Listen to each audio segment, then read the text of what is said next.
Hi guys, welcome to my YouTube channel GS study point.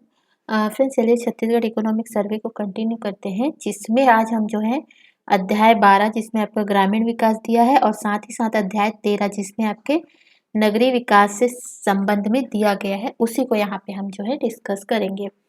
इससे पहले अध्याय 11 तक के वीडियो जो है अपलोड कर दिए हैं। अगर आपने उन वीडियो को नहीं देखा है तो आप चैनल के प्लेलिस्ट पे जाइएगा और वहाँ पे जो है आपके छत्तीसगढ़ इकोनॉमिक सर्वे 2019-20 करके जो है प्लेलिस्ट बना हुआ है, वहाँ से जो है आप अध्याय 11 तक के सारे वीडियो देख सकते हैं। तो चलिए स्टार्ट करते हैं। सबसे पहले देखेंगे हम अध्याय 12 ग्रामीण विकास। देखिए, गांवों के जो विकास है, गांवों के विकास के लिए है, ठीक है। मतलब जो जमीनी स्तर, गवर्नमेंट ने सोचा कि अगर देश का विकास करना है तो जमीनी स्तर से जो है विकास शुरू होना चाहिए।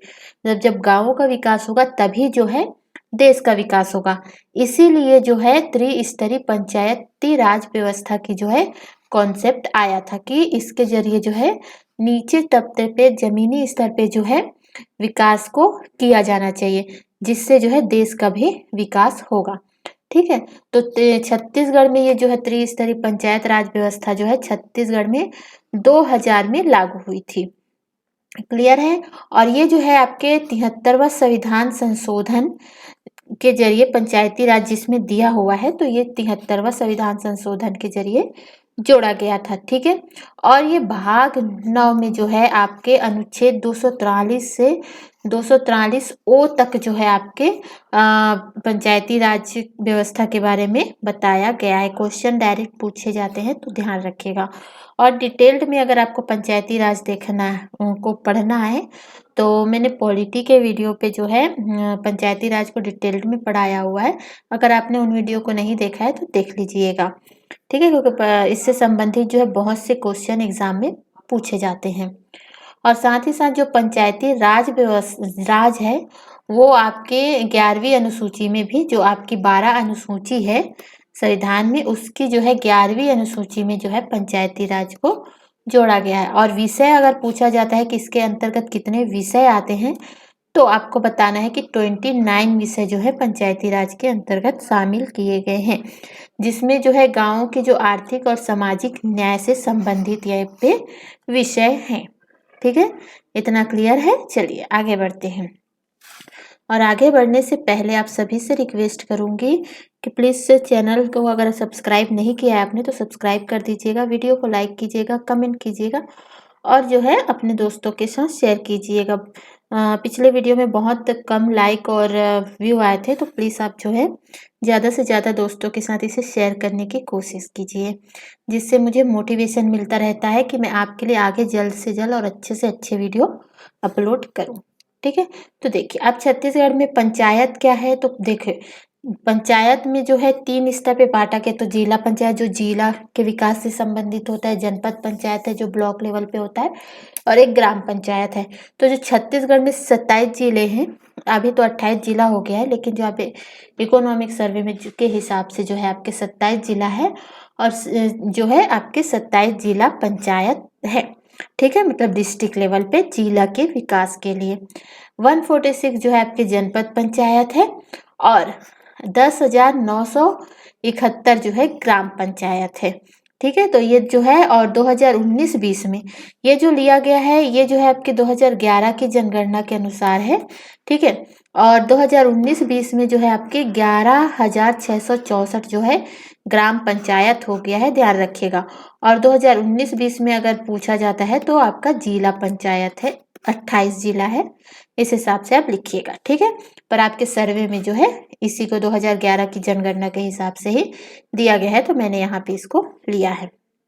क्लियर है, तो ध्यान रखिएगा। 27 जिला पंचायत, 146 जनपद पंचायत और 10,971 ग्राम पंचायत। ठीक है, 19-20 के हिसाब से पूछेगा तो 10,664 ग्राम पंचायत है। प्रदेश में जो अनुसूचित क्षेत्र है वो जो है कितने हैं, तो पूर्ण रूप से जो अनुसूचित क्षेत्र है वो है 13 जिला जो है पूर्ण रूप से, पूर्णतः जो है। ठीक है, और आंशिक रूप से जो अनुसूचित क्षेत्र के अंतर्गत जो है कितने डिस्ट्रिक्ट को लिया गया है, तो 6 डिस्ट्रिक्ट को लिया गया है। तो यहाँ पे इसको ध्यान रखिएगा कि प्रदेश में अनुसूचित क्षेत्र के अंतर्गत जो है पूर्णतः जो है 13 जिला आता है और आंशिक रूप से जो है 6 जिले आते हैं, जिसमें जो है 85 जनपद है और 5050 जो है ग्राम पंचायत है। ठीक है, तो इसको आपको ध्यान रखना है। आगे देख लेते हैं 2011 की जनगणना के अनुसार जो है आपकी कुल जनसंख्या जो है 255.45 लाख थी, मतलब 2,55,00,000 इस तरह से राउंड फिगर में आप याद रख सकते हैं। ठीक है, और ग्रामीण जो जनसंख्या, जिस कुल जनसंख्या अगर इतनी थी तो जिसमें गांवों की जनसंख्या जो है, ग्रामीण जनसंख्या जो है 196.08 लाख है। ठीक है, मतलब 1,96,00,000 इस तरह से याद रख सकते हैं। और परसेंट में अगर पूछा जाता है तो आपको बताना है कि 76.76% जो है गाँवों में जनसंख्या जो है निवास करती है छत्तीसगढ़ में। ठीक है, तो इस तरह से आपको चीज़ें याद रखें। यहाँ कुछ समझाने का नहीं है, बस फैक्ट है, यहाँ पे इसको आपको याद रखना है। आगे देख लेते हैं मोस्ट इम्पोर्टेंट महात्मा गांधी राष्ट्रीय ग्रामीण रोजगार गारंटी योजना, जिसको मनरेगा में बताया गया। ये जो है 2005 के अधिनियम के अंतर्गत आया था और इसकी शुरुआत जो है 2 फरवरी 2006 को जो है नरेगा के रूप में की गई थी। ठीक है, नरेगा में राष्ट्रीय ग्रामीण रोजगार गारंटी योजना। और ये जो है शुरुआत कहाँ से हुई थी, तो अनंतपुर ग्राम से, जो वांदावली जिले में आंध्र प्रदेश में स्थित है। क्लियर है।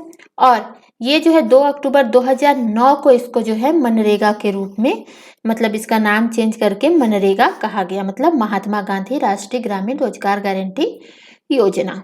ठीक है, उद्देश्य इसके क्या थे जो आपके मनरेगा है, तो इसमें जो है देश के जो ग्रामीण क्षेत्रों में जो निवासरत परिवार है, ठीक है, उसकी आजीविका की सुरक्षा प्रदान करना, मतलब जो गांव में जितने फैमिली रहती है, ठीक है, उनके आजीविका के लिए जो है सुरक्षा प्रदान करना, या उनको जो है जॉब के अवसर उपलब्ध कराना। ठीक है, जो ताकि वो जो है अपना जीवन यापन सही से कर सके। ठीक है, अब इसके अंतर्गत जो है किस किस को लाभ मिलेगा, तो जो ग्रामीण वयस्क अकुशल मजदूर होंगे या जो श्रमिक होंगे वो लाभार्थी होंगे। और प्रति परिवार, मतलब हर परिवार को जो है 100 दिनों का रोजगार दिया जाएगा। ठीक है, ये सेंट्रल लेवल पे है, ध्यान रखिएगा, 100 दिनों का रोजगार दिया जाएगा। और जो रोजगार का है तो एक दिन में उनको 176 रुपए दिए जाएंगे। ये 19-20 में का डाटा है। ठीक है, तो 100 दिनों का रोजगार दिया जाएगा प्रति परिवार। और ये क्यों आया था, ताकि जो ग्रामीण गांव में जो परिवार रहते हैं उनको जो है आजीविका की सुरक्षा प्रदान करना, मतलब उनको ऐसे रोजगार प्रदान करना जिससे वो अपना जीवन यापन कर सके। ठीक है, और 100 दिनों का रोजगार प्रति परिवार, और एक दिन के लिए उनको मजदूरी कितनी दी जाएगी, तो 176 रुपए। क्लियर है।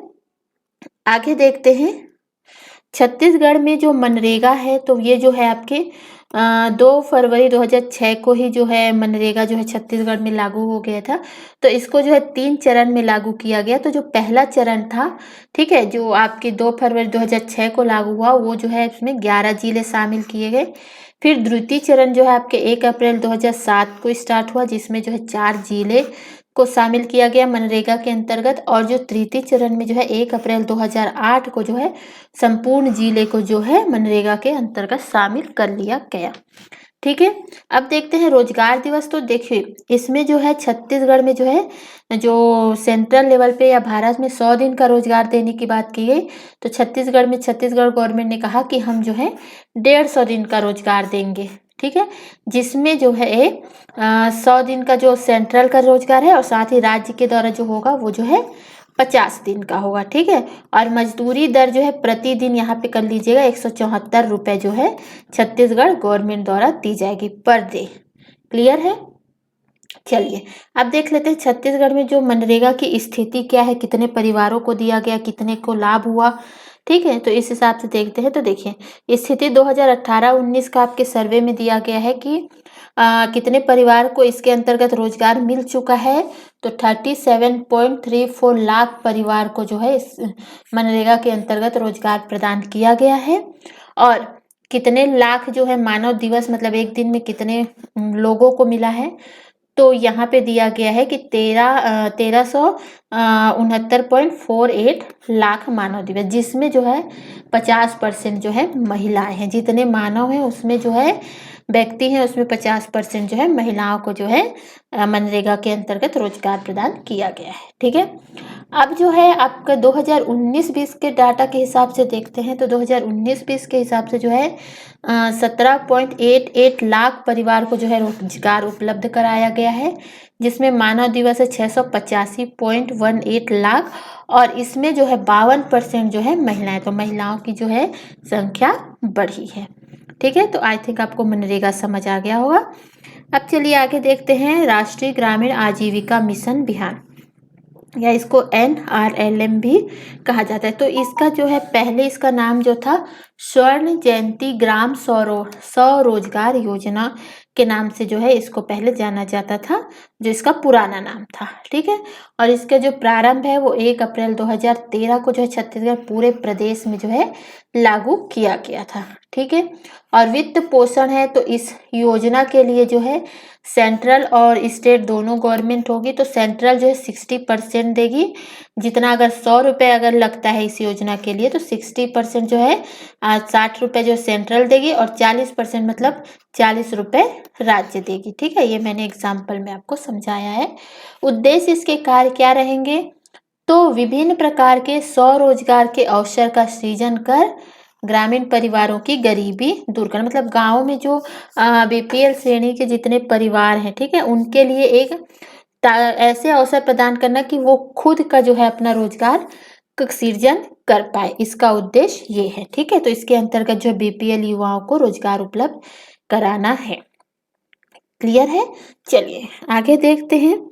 आगे देख लेते हैं तो आपका दीनदयाल उपाध्याय ग्रामीण कौशल योजना इम्पोर्टेंट है, ये भी जो है आपके राष्ट्रीय आजीविका मिशन के अंतर्गत ही इसको भी लाया गया था, और इसकी जो शुरुआत की गई थी या प्रारंभ हुआ था तो ये जो है 25 सितंबर 2014 को ये प्रारंभ हुआ था, और इसके पात्र जो व्यक्ति होंगे वो 15 से 35 साल तक के जो व्यक्ति होंगे वो जो है इस योजना का लाभ ले सकते हैं। ठीक है, और उद्देश्य क्या है, तो गरीब ग्रामीण युवाओं को सरकार द्वारा स्किल देने के बाद, मतलब उनको प्रशिक्षण दिया जाएगा किस चीज़ में वो माहिर हैं, और उसके बाद प्रशिक्षण देने के बाद उनको एक निर्धारित न्यूनतम मजदूरी पर या उससे ज़्यादा मजदूरी दर पर वेतन पर जो है उनको रोजगार उपलब्ध कराया जाएगा। पहले उनको ट्रेनिंग दी जाएगी और फिर उसके बाद उनको उस ट्रेनिंग के हिसाब से जिसमें वो कुशल होंगे उस हिसाब से फिर उनको जो है रोजगार प्रदान किया जाएगा, जो ये है दीनदयाल उपाध्याय ग्रामीण कौशल योजना का उद्देश्य। क्लियर है, अब चलिए देख लेते हैं रोशनी कार्यक्रम। देखिए जो दीनदयाल उपाध्याय योजना के अंतर्गत जो आपके जो गरीब ग्रामीण युवाओं को जो स्किल देने के बाद रोजगार दिया जाएगा वही चीज जो है रोशनी कार्यक्रम में है, लेकिन इसके अंतर्गत जो है जो 8 जो अनुसूचित जनजाति बाहुल्य क्षेत्र को शामिल किया गया है, जैसे जो नक्सल प्रभावित जिले हैं, ठीक है, उनको जो है इसके अंतर्गत शामिल किया गया है। बाकी जो है यही इसका काम है कि इसको ट्रेनिंग देने के बाद इनको जो है रोजगार उपलब्ध कराना रोशनी कार्यक्रम के अंतर्गत। ठीक है, इसमें जो है बस्तर संभाग के जो है जिले होंगे और एक जो है आपका सरगुजा संभाग का बलरामपुर होगा। तो यहाँ पे बस्तर संभाग के बस्तर है, कांकेर है, दंतेवाड़ा है, सुकमा है, बीजापुर है, नारायणपुर है, कोंडागांव है, और सरगुजा का जो है बलरामपुर। तो वही है जो अनुसूचित जनजाति बाहुल्य क्षेत्र है जो आपके ज़्यादातर जो है बस्तर संभाग में ही है, और नक्सल प्रभावित भी यही एरिया आता है। ठीक है, और बलरामपुर इस तरह से आप याद रख सकते हैं। ठीक है, और इसमें भी वही पात्र होंगे 15 से 35 आयु वर्ग के जो व्यक्ति होंगे, और इसमें जो है 50% जो है महिलाओं को आरक्षण दिया जाएगा। क्लियर है, चलिए अब देख लेते हैं RSETI। अब ये क्या चीज है, तो ये है rural self employment training school. मतलब यहाँ पे जो BPL हितग्राही होंगे, ठीक है, जो BPL कार्डधारी होंगे उनको जो है यहाँ पे प्रशिक्षण दिया जाएगा रोजगार हेतु। ठीक है, कहाँ पे, तो rural self employment training school में, और इसके जो पात्र होंगे वो 18 से 35 वर्ष आयु वर्ग के जो व्यक्ति होंगे वो जो है इसके पात्र होंगे, और जो प्रशिक्षण होगा वो होगा आपका 10 से 45 दिवस तक। ठीक है, तो यही है rural self employment training centre, जिसके अंतर्गत जो है इनको ट्रेनिंग दी जाएगी। आगे देखते हैं, आगे है आपका प्रधानमंत्री ग्राम सड़क योजना। तो ये आया क्यों था? तो देखिए, जो गाँव की जो सड़कें होती हैं, उनको जो है मुख्य सड़क से, जो मेन सड़क है, उससे जोड़ने के लिए जो है प्रधानमंत्री ग्राम सड़क योजना बनाई गई, या फिर ग्रामों के सड़कों के विकास के लिए, ताकि जो ग्रामीण सड़क है वो मुख्य सड़क से जुड़ जाए, ठीक है? जिससे वहाँ गाँव का जो है विकास हो पाएगा। तो इसका जो प्रारंभ है वो कब हुआ था? तो ये जो योजना आई थी वो 25 दिसंबर 2000 को आई थी। इसका उद्देश्य था कि जो ग्रामीण सड़कों को मुख्य सड़क, जो मारामासी सड़कें हैं, उससे जोड़ना, ठीक है? और सामान्य इसमें जो है किन किन गांवों को लिया जाएगा? तो देखो, जो सामान्य क्षेत्र में अगर बात करते हैं, तो जहाँ की आबादी 500 से अधिक होगी, ठीक है, जिस गांव की आबादी 500 से अधिक होगी, उन गांव को इस योजना के अंतर्गत शामिल किया गया है। और अगर आदिवासी क्षेत्र की बात करते हैं, तो वहाँ की जनसंख्या जो है 250 से अधिक होनी चाहिए, ठीक है? तो इन गांवों को जो है यहाँ पे चयन किया गया है। और अप्रैल 2014 में इसके अंतर्गत जो है ये जोड़ा गया कि जो 7 जो नक्सल प्रभावित जिले हैं, जिसके अंतर्गत 29 विकास खंड आते हैं, इसमें आबादी को परिवर्तित कर दिया गया। जो 250 से अधिक थे उसको जो है, अगर 100 से 249 की जनसंख्या है, तो वहाँ भी जो है ग्राम जो सड़कें हैं गांव में, उनका विकास किया जाएगा, या इस योजना का लाभ जो है दिया जाएगा, ठीक है? क्लियर है? चलिए अब देख लेते हैं मुख्यमंत्री ग्राम सड़क योजना। प्रधानमंत्री ग्राम सड़क ये सेंट्रल लेवल की योजना है, और स्टेट लेवल की योजना के लिए जो है मुख्यमंत्री ग्राम सड़क एवं विकास योजना, ये भी वही स्कीम है, ठीक है? इसका प्रारंभ जो है 13 अप्रैल 2011 को हुआ था, और उद्देश्य क्या था कि वही की ग्रामीण सड़कों को मुख्य सड़क से जोड़ना, और सामान्य क्षेत्र के लिए जो है यहाँ पे आबादी रखी गई थी, जहाँ सेंट्रल वाली जो प्रधानमंत्री ग्राम सड़क योजना के है 500 से अधिक होनी चाहिए, तो मुख्यमंत्री जो ग्राम सड़क योजना है उसमें जनसंख्या कितनी होगी? तो 250 से अधिक होगी, ठीक है? जनसंख्या वाले गांव को जो है शामिल किया जाएगा। अब देख लेते हैं कि मुख्यमंत्री ग्राम गौरव पथ योजना। तो इसमें जो है, ये जो है 2012-13 में ये योजना आई थी। तो यहाँ पे जो है सीमेंट कंक्रीट जो नाली है, वहाँ पे सीमेंट वगैरह लगा के उसको सही किया जाता है। तो उसके लिए है कि नालियों के और सीमेंट कंक्रीट के सड़क के निर्माण के लिए जो है ये स्कीम जो है लाई गई थी, ठीक है? आगे देखते हैं सांसद आदर्श ग्राम योजना। इसके अंतर्गत जो सांसद होंगे वहाँ के, ठीक है, वो जो सांसद जिस जगह के सांसद होंगे वो जो है एक गांव को गोद लेंगे और उस गांव का जो है विकास करेंगे, या उसके इंफ्रास्ट्रक्चर का विकास करेंगे। तो इसलिए जो है सांसद आदर्श ग्राम योजना लाई थी, सेंट्रल की है। ये लागू कब हुई थी? तो 11 अक्टूबर 2014 को हुई थी। और इसमें जो उद्देश्य था कि जो एमपी है, मतलब मेंबर ऑफ पार्लियामेंट के द्वारा जो है, जिसको सांसद भी कहा जाता है, के द्वारा जो है गाँवों को गोद लेकर बुनियादी अधोसंरचना का क्या करना? विकास करना, ठीक है? जो इंफ्रास्ट्रक्चर है उसका विकास करना है। और इसमें जो है छत्तीसगढ़ में जो है 16 ग्रामों का भी चयन किया गया है। क्लियर? अब आगे देख लेते हैं विधायक आदर्श ग्राम योजना। ये जो है 1 अप्रैल 2015 को लागू की गई थी। अब इसमें जो है आपके एमएलए के द्वारा जो है गाँव को जो है गोद लिया जाएगा और वहाँ का जो है विकास किया जाएगा, ठीक है? इसमें है मेंबर ऑफ लेजिस्लेटिव असेंबली, ठीक है? तो जिसको आप विधायक भी कहते हैं, यही है एमएलए, ठीक है? और इसमें जो है 90 गांवों का जो है इसके अंतर्गत चयन किया गया है। तो आपको ग्रामीण जो है विकास समझ में आ गया होगा। अब हम आगे देख लेते हैं नगरीय विकास को, जो आपके अध्याय 13 में दिया गया है। इसमें जो है पंचायती राज के अंतर्गत जो है जितने ग्रामीण विकास है, जिला तो इन चीज़ों को लिया गया है। लेकिन जो नगरीय विकास है, तो नगर में जो शहरों के विकास है, जिसको नगर पालिका के माध्यम से, नगर पालिका परिषद के माध्यम से, निगम के माध्यम से जो शहरों का विकास किया जाता है, उसको जो है इसमें शामिल किया गया है। और ये संविधान में 74वां संविधान संशोधन 1992 के अंतर्गत जोड़ा गया था, जो आपके संविधान के भाग 9A में आता है। अनुच्छेद है 243 से 243 या अब तक। और ये जो है 12वीं अनुसूची, जो आपकी संविधान की जितनी अनुसूची है उसके 12वीं अनुसूची के अंतर्गत जो है नगर निकाय को जोड़ा गया है। ठीक है, और इसके विषय जो है डायरेक्ट पूछे जाते हैं, तो इसके अंतर्गत जो है 18 विषय आते हैं जो आर्थिक और सामाजिक न्याय से संबंधित होते हैं। तो देखिए छत्तीसगढ़ में देखते हैं, तो छत्तीसगढ़ में जो है आपके नगर पालिका निगम जो है 13 है, नगर पालिका परिषद 43 है और नगर पंचायत जो है 109 है। तो टोटल कितने हैं, तो 165। देखिए ये आपके छत्तीसगढ़ सर्वे में दिया गया है, लेकिन वर्तमान में अगर बात करते हैं जब 28 जिला बन गया है, ठीक है, तो जो 10 फरवरी को 28वां जिला बना है, आपको पता होगा।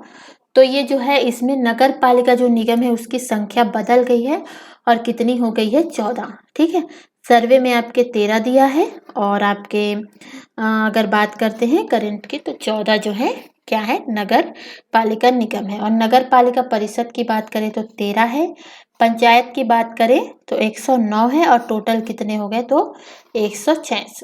ठीक है, और जिला अगर पूछा जाता है तो 28 जिले हैं वर्तमान में। क्लियर है, चलिए आगे देखते हैं। आगे देख लेते हैं राजीव गांधी स्वावलंबन योजना। ये जो है पंडित दीनदयाल स्वावलंबन योजना का जो है नाम है, जो इसका पुराना नाम पंडित दीनदयाल स्वावलंबन योजना था उसी को परिवर्तित करके राजीव गांधी स्वावलंबन योजना नाम किया गया है। इसमें जो असंगठित क्षेत्र के जो मजदूर होते हैं, ठीक है, तो असंगठित रूप से जो गुमटी या ठेला या फेरी लगाकर जो अपना जीवन यापन करते हैं, उन परिवारों के विकास के लिए जो है राजीव गांधी स्वावलंबन योजना लाई गई थी। तो इसमें जो है उसके विकास के लिए प्रति ठेला या गुमटी या फेरी जो है उनको 30,000 रुपये दिए जाएंगे। ठीक है, इस योजना के अंतर्गत, ताकि वो अपना विकास कर पाए। ठीक है, चलिए आगे देख लेते हैं मुख्यमंत्री स्वावलंबन योजना। तो ये भी वही उसी से संबंधित है। तो स्वरोजगार हेतु युवकों को दुकान या चबूतरा उपलब्ध कराना जो है मुख्यमंत्री स्वावलंबन योजना का उद्देश्य है। मतलब उनको ऐसा दुकान या चबूतरा देना ताकि वो जो है अपना जीविका उपार्जन कर सके या अपना जीवन जो है सही से चला पाए। ठीक है, और वो खुद का रोजगार कर सके। तो इसके लिए क्या किया गया, अगर वो बड़ा दुकान खोलना चाहता है तो इसके लिए 1.18 लाख रुपए देगी गवर्नमेंट। अगर छोटी दुकान खोलनी है उसको तो 0.98 लाख, मतलब या फिर आप 98,000 रुपए भी बोलते हैं। या चबूतरा अगर लगाता है तो उसके लिए गवर्नमेंट जो है 6500 रुपए देगी। ठीक है, यह है आपका मुख्यमंत्री स्वावलंबन योजना। स्मार्ट सिटी मिशन देख लेते हैं। तो ये जो है प्रारंभ किया गया था 25 जून 2015 को, और स्मार्ट सिटी जो शहरों को जो है स्मार्ट बनाने के लिए लाया गया था सॉरी, जिसमें जो है 100 शहरों का जो है चयन किया गया है, जिसमें 3 जो है आपके छत्तीसगढ़ के हैं, रायपुर, नया रायपुर और बिलासपुर। ठीक है, तो स्मार्ट सिटी मिशन के अंतर्गत छत्तीसगढ़ के 3 शहर हैं, रायपुर, नया रायपुर, बिलासपुर, ध्यान रखिएगा। और प्रारंभ पूछा जाता है तो 25 जून 2015 को ही आया था। अब देख लेते हैं मिशन अमृत, इम्पोर्टेंट है तो ध्यान रखिएगा। मिशन अमृत में है अटल नवीनीकरण एवं शहरी परिवर्तन मिशन। इसमें जो है ये मिशन अमृत जो है जैसे जो शहर है, ठीक है, तो शहर में जो जरूरी चीज़ें हैं उनका विकास करना, जैसे कि शहरों में जल उपलब्ध कराना, सीवरेज है, सेप्टेज है, उसका मैनेजमेंट करना, वहाँ के उद्यान का विकास कराना, इस तरह के जो है विकास से संबंधित काम जो है शहरों में होंगे, वो जो है मिशन अमृत के अंतर्गत शामिल किया गया है। ठीक है, या फिर इसका उद्देश्य है। तो ये जो है किन शहरों में लागू होगा, तो जहाँ जिस शहर की आबादी या जनसंख्या जो है 1 लाख से अधिक होगी, वहाँ जो है ये मिशन या ये स्कीम लागू होगी। और इसका जो प्रारंभ है वो 25 जून 2015 को किया गया था। इसमें फिलहाल जहाँ की 1 लाख से अधिक जनसंख्या और 9 नगरीय निकाय को जो है यहाँ पे शामिल किया गया है, जिसमें आपके रायपुर है, दुर्ग है, भिलाई, बिलासपुर, अंबिकापुर, रायगढ़, जगदलपुर, कोरबा और राजनांदगांव जैसे नगरीय निकाय शामिल हैं। तो ये इम्पोर्टेंट है, याद रखिएगा। मिशन अमृत के अंतर्गत 9 नगरीय निकायों को शामिल किया गया है। तो इन नगरीय निकायों के नाम आपको याद रखना है। प्रमुख घटक वही है कि जल उपलब्ध कराना है, सीवरेज या सेप्टेज मैनेजमेंट कराना है, उद्यान का विकास कराना है, ठीक है? तो वहाँ की जो बुनियादी संरचना है उसको जो है डेवलप करने के लिए जो है ये आया था, ठीक है? चलिए आगे देखते हैं। आगे पढ़ लेते हैं। अब पढ़ते हैं पंडित दीनदयाल अंत्योदय योजना। ये भी जो है आपके राष्ट्रीय शहरी आजीविका मिशन के अंतर्गत है। यहाँ जो है शहर में जो गरीब निवास करते हैं उनके विकास के लिए है, और जिनके पास घर नहीं होता है, जो रेहड़ी लगा के अपना काम करते हैं, ठीक है, या इधर मतलब ठेला लेके पूरा घूमते रहते हैं, कि मतलब जैसे सब्जी वाले को ले लो, ठीक है, तो इनको जो है विकास के लिए जो है ये पंडित दीनदयाल अंत्योदय योजना लाई गई थी। और ये जो है जहाँ की जो आबादी है 1 लाख से अधिक होगी, वहाँ पे जो है ये स्कीम को लागू किया जाएगा। और यहाँ इस स्कीम के अंतर्गत आरक्षण भी दिए गए हैं। तो जैसे कोई SC/ST का है तो उसको जो है वहाँ की जनसंख्या के अनुपात के अनुसार जो है वहाँ पर आरक्षण दिया जाएगा। और अगर महिला कोई इसका लाभ लेना चाहती है तो उनको जो है 30% का आरक्षण है। और अल्पसंख्यक है तो उसके लिए जो है 15% है, और निःशक्त है तो उनके लिए जो है 3% का आरक्षण दिया जाएगा, ठीक है। तो ये रहा जो है आज का वीडियो। कैसा लगा कमेंट बॉक्स में कमेंट करके ज़रूर बताइएगा। और अगर आपको PDF चाहिए तो डिस्क्रिप्शन बॉक्स में आपके टेलीग्राम और व्हाट्सएप ग्रुप का लिंक दिया हुआ है, ज्वाइन कर लीजिएगा। वहाँ से जो है आपको इसकी PDF मिल जाएगी, ठीक है। तो चलिए, थैंक यू फॉर वॉचिंग।